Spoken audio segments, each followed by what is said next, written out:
Reza Aslan. He's an internationally renowned writer as well as a scholar of religions. His most noted book, Zealot, The Life and Times of Jesus of Nazareth, is a New York Times bestseller which has been translated into dozens of languages around the world. Mission and purpose-driven, Reza spends his life doing what he has always been led to do, to break down walls. May it be walls built around religion, race, sex. You really feel Reza wants us all more connected to each other, regardless of where we are on the planet or our system of belief. This is even more evident with his new series on CNN called Believer. It is a 6-part journey into different customs and faith rituals around the world. It is a courageous, honest, and genuine attempt to show us one important truth. Even with the miles, oceans, and borders which separate us, we really aren't all that much different. Solivity is pleased to present Reza Aslan, a true believer.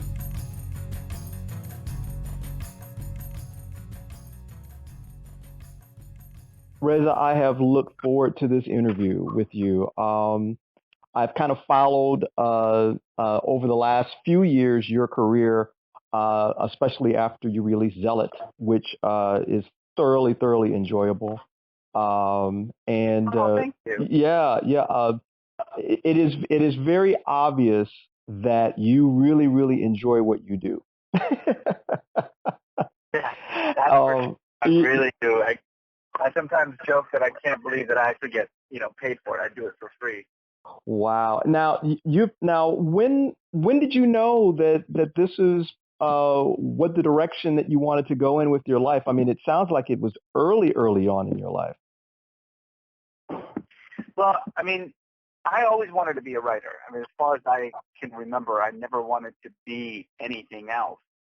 But at the same time, I've always been profoundly interested in religion, and Right. I think partly that had to do with my sort of childhood experiences in revolutionary Iran, which in many ways instilled in me a real sense of the power that religion has to transform societies for good and for bad.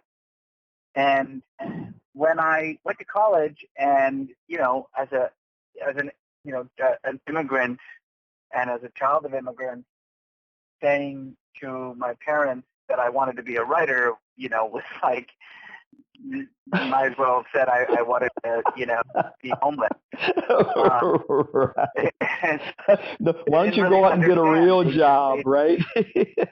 Yeah. They were like, well, that's cute. Well, no one's stopping you from writing. Go ahead and write. Just go get an actual job. And so I decided that I would, get the religion while I also pursued writing. And at a certain point, those two worlds just kind of came together. And I decided that what I really wanted to do was to figure out a way to communicate the things that I was interested in. I mean, I was finding, I find religion to be so fascinating. Right. And I just assumed that if I can figure out a way to communicate it in an interesting and entertaining and informative way to other people, that they'll also find it fascinating. And so whether that was through my books or through my lectures or now through this television show, right, it's always been, my goal. It's always been what I've been trying to do. Well, it seems. I mean, I've of course have done my homework, my additional homework on you, of course through the educational aspects with your 4 degrees, 3 of which being advanced degrees in both religion and with fine arts, which ties in the writing stuff and that kind of piece, to your production company, the Boom Gen Studios, all these kinds of things, to even the world affairs and social economic kind of components too. It seems like you kind of pulled this whole world together that fit what you were led to do, what you felt passionate about. Yeah, I think that's right. I've always said that you should have a mission, not a job. And my mission has always been to figure out a way to break through the walls that separate people into these, these camps, whether it be nationalistic or ethnic or religious or racial or gender. Yeah. And I've always known that the tool that has the most power to break through those walls is storytelling. And whether I'm talking about religion, religion is just a form of storytelling. Mm-hmm. Politics is just a form of storytelling. So I guess if I were to say, how do I think of myself first and foremost, I would say I think of myself as a storyteller. And then the platform that I use is irrelevant to me. Right. Right. I just figured, like, once you have a mission, eventually people will pay you to do things. So, it's true that I have a lot of jobs: a professor, a writer, a producer, a television host. But the truth is that those are just outlets through which I get paid to pursue my mission. Right. That's the old adage that I've in my own life and in the lives of the other people who I've interviewed through Solivity has always been do what you love to do and the money will follow. You focus on that, and you again, there's components where you've gained this experience, right? I mean, you've gained education, experience, all these other things to perfect your craft, but your craft was centered around what you're calling your mission, which sounds beautiful. Yeah, perfectly said. Yeah.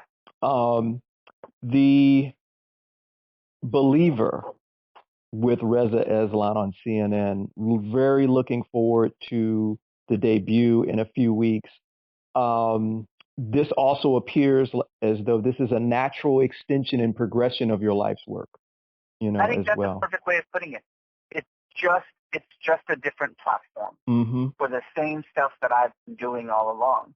Now, I will say that it's a platform that I've been pursuing for a really long time because I really do feel that television has this unique power because of it has the ability to reach so many different people, and especially a show like this, which is so much about following my experience, coming on a journey with me, an external journey and an internal spiritual journey. Right. I think it has the means to really move an audience much more so than the written word does, or for that matter, even sort of fiction or fictional television does. This is me. I'm not pretending to be somebody else. If I'm scared or disgusted or anxious or nervous, I'm not acting. That's really who I am. And hopefully part of that, the reality of that experience will filter into the viewer's experience, and they will, really come on this journey of discovery with me. Wow. And that's the hope. And this is a 6-part adventure through these various faith traditions. This had to be emotionally and, as you said, physically challenging for you. Was there any experience that kind of stands out in your mind or heart in terms of the different things? I mean, you went from, from Santa Muerte in Mexico City to voodoo. I mean, I'm excited about seeing this, but was there anything that stood out in particular? Without giving a whole bunch away, because I know I want people to go. I mean, I think there were a number of just flat out extraordinary experiences that I had. Wow. Going through an 8-hour voodoo ceremony was exhausting and spiritually intoxicating. Having to prove, as it were, my lack of belief in purity and pollution by ingesting things I did not want to ingest. Those things were extraordinary, but there were some really deep spiritual moments as well. The Santa Muerte one was one of them. I mean, truly being immersed in that Santa Muerte ceremony with thousands of people, almost all of them people who have been marginalized, left on the fringes of society, people who were prostitutes or gangbangers or destitute or gay or transgendered, people who really felt as though there was no room for them in the church, coming together in this ceremony that was almost being fashioned from the ground up as we stood there. I mean, I'm sitting there watching a religion form before my eyes. Wow. Intellectually, of course, it was extraordinary, but spiritually, it was an incredibly moving experience. Wow. For me. Wow. I mean, and yeah, go ahead. I'm sorry. And those are the kinds of experiences that even for someone like me who has spent his entire life studying the world's religions, I could never hope to have an experience like that. I mean, I am someone who I feel like I've spent most of my life studying religion. This is the first time that I actually got to go out there and live those religions. Now, with everything that you have learned, everything that you currently do with these different associations, from even the Council on Foreign Relations to Plowshares Fund, how have these experiences changed or even perhaps reaffirmed some of your own global views of like spirituality or religion, or even just how people connect? I define religion as a language of symbols and metaphors that provide a common language for a community to express to each other what is in reality a sort of identical sentiment of faith, of transcendence, however you want to put it.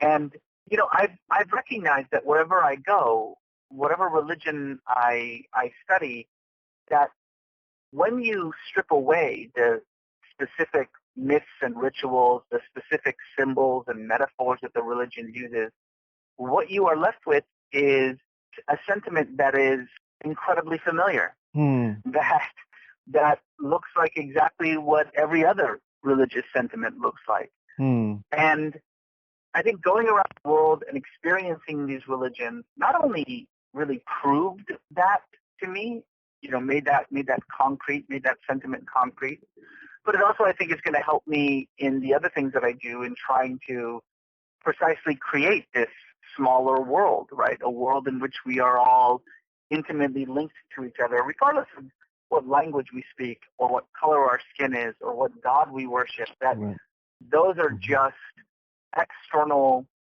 aspects of an internal experience that is similar, if not identical, around the world. And I really hope that becomes the experience of the viewer too. I think the viewer is going to watch an episode of Believer. They'll probably start out thinking that what they are seeing is strange and foreign and exotic and even fearful.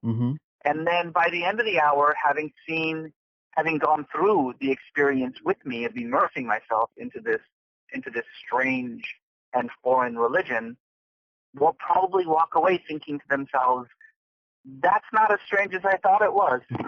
That's not as foreign and fearful as I thought it was. And in fact, I actually believe something very similar to that. And I think yeah, exactly. And that to me, that was the goal of the show all along. And I think we've done it. I think we've created precisely that kind of viewing experience.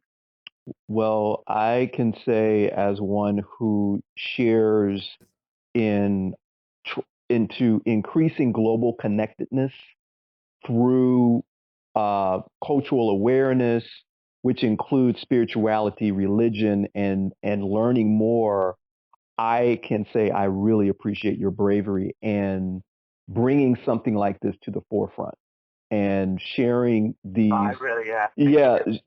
Sharing these different aspects, because I think most people find themselves disconnected And so when they're disconnected, they get misinformation, and misinformation turns into, the prejudice and discrimination and bias and everything else.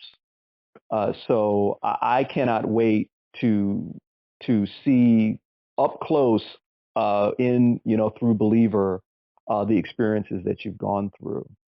With just so Livity is about the global connectedness. It's about people finding and honing their mission, passion, purpose, so they can live a better life. Um, what does like the word passion kind of mean to you? I think it's this kind of, at least for me, my wife and I speak about this a lot because she's also very much, she's a mission, not a job person, and her passion has always been, helping people achieve their goals and their dreams, through entrepreneurship. You can let her know. I think she's amazing too. I think she's amazing too. She is. She's definitely my hero. I think for me, it's about this almost unnameable internal drive that sort of compels me, moves me forward. It's how it's almost unconscious. Mm-hmm. I just feel, especially, times like this when I'm feeling a little bit somewhat dispirited by what's going on in the world. Yes. Yeah. It's that automatic response that wakes you up in the morning and gets you to keep going, right? To not lose sight on the mission, to move forward at all times.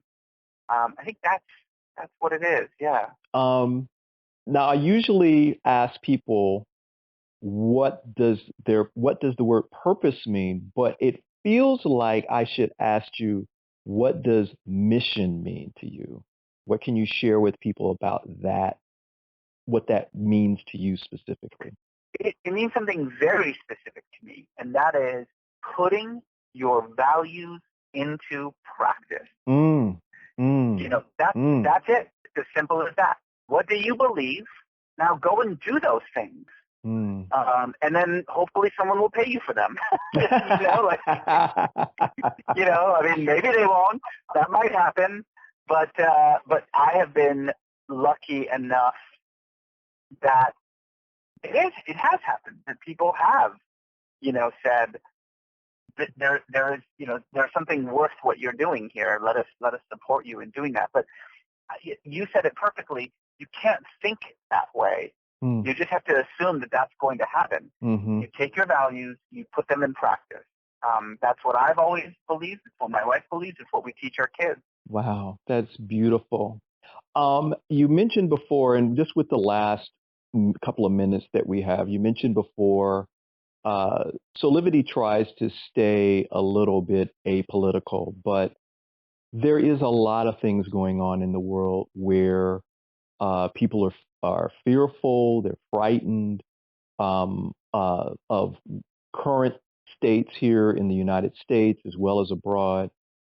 Given your vast amount of knowledge and experience and what you've just gone through with Believer, what can you share with everyone around your own thought process and maybe some words of encouragement or affirmation for them?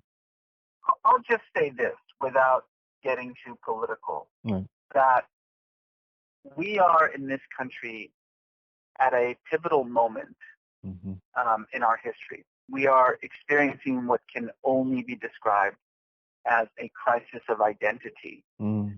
What it means to be American is in flux right now in a way that it hasn't been for a very, very long time.